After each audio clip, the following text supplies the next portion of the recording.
ارتفاع أسعار الأبيض التسمين ليصل إلى 70 و71 تنفيذات في الفرخة التقيلة. يعني الفرخة التقيلة في الوقت الحالي 71، المتوسطة 70 تنفيذ.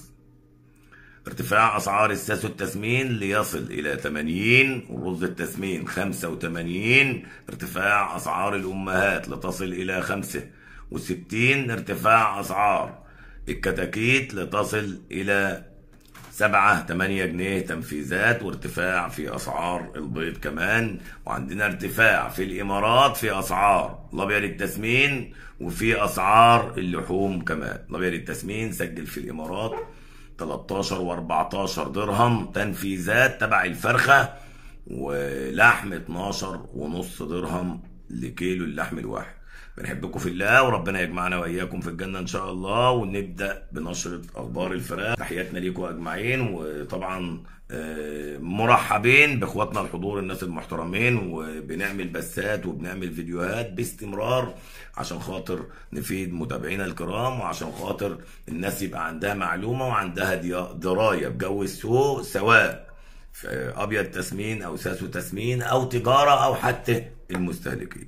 فالأبيض التسمين من 64 إلى 70 تنفيذات، وكمان 71 تنفيذ زيادة عن السوق للفرخة المميزة شويتين. وصل ل 61، ومن 61 ل 64، ومن 64 إلى 67 و68، وتاني يوم انخفاض. وكذلك النهارده رفع الأبيض التسمين 70 بفرض سوق غصب عن الجميع بسبب قلة الفراخ وبسبب انعدام الفرخه الكبيره في السوق. وزي ما قلنا ان الفرخه الكبيره في السوق في حدود نسبتها في حدود ال 20% او ال 15%، وكمان مفيش تقيل عن ال 2.5 2600. ده اتقل حاجه في السوق.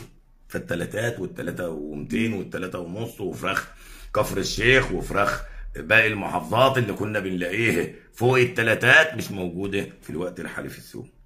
نيجي بالليل ارفع اسعار الساعه 10 او الساعه 11 بالليل، يبقى دي مش رفعه سوق، دي ارتفاع اسعار على التجار، لان معظم التجار بتكون عبت ومعظم المربيين بتكون باعت كمان. فهنا لما يرفع السوق بالليل دي مش رفعه سوق، ودي بيبقى اسمها يعني ممكن تتسمى حركات شيطانيه، تتسمى حركات مش ايجابيه، تتسمى حركات لاظهار معروض. نفس الكلام في نفس اليوم ما عداش 12 ساعة راحوا رافعين 75، ومن 75 ل 70، ومن 70 ل 68، ومن 68 ل 67 ل 66. طبعا الكلام ده امبارح، والنهارده السوق فرض نفسه على الجميع زي ما قلنا ان دي حركات ومحدش يقلق من السوق. اللي حصل اللي قلناه ضار. ففي الوقت الحالي السوق فرض نفسه 70 تنفيذات، وفي كلام على انهم هيبقى في انخفاض في الاسعار غدا ان شاء الله. ليه؟ عشان يقلقوا المربيين، واللي ما عنده اللي عنده يبدا يبيع بيع قلق زي ما انتم فاهمين. وطبعا الفهمان كسبان. فالمقصد من الكلام اللي عنده فراخ في الوقت الحالي يبيع بيع طبيعي. اللي عنده فرخه تقيله بيبيع فيها زي ما بيبيع، اللي عنده فرخه متوسطه بيسيبها تتقل شويتين. محدش يقلق من جو سوق. احنا يعتبر في الوقت الحالي السوق فارض نفسه على الجميع. الشركات بتبيع باسعار، الاهالي بتبيع باسعار، كل المحافظات بترتبط باسعار، وعايزين عجله الانتاج تدور وتكون في عداله كمان في الاسعار. فال70 كويسه لو حصل استقرار على 70 جنيه على الأقل أيام، هيبقى السوق بان ووضح قدام الناس. وبعد كده تبدأ الفرخة الكبيرة تظهر في السوق، بعد كده يبقى في خير في الأسعار، بعد كده الأمور تدور باستمرار. أما عن الساس والتسمين، فالساس والتسمين عارفين إن الأبيض التسمين عمود السوق ورمانة الميزان، وبياخد كل البروتين وراه، سواء ساس والتسمين أو حتى كتاكيت أو الأمهات. فالأبيض التسمين لما وصل 70 وصلت الساس التسمين ل 80 تنفيذات، والرز التسمين ل 85، والبلد الحر وصل ل 90 جنيه تنفيذات. أما عن الأمهات فارتفعت كمان ووصلت ل 65 تنفيذات، وكذلك منتجات الأمهات الكتاكيت الأهالي والشركات 8 و9 و10 جنيه كمان أهالي وشركات. وده بارتفاع في زي ما قلنا برضو من كام يوم هيكون في ارتفاع في أسعار الكتاكيت مجرد ما الأبيض التسمين يزيد على طول.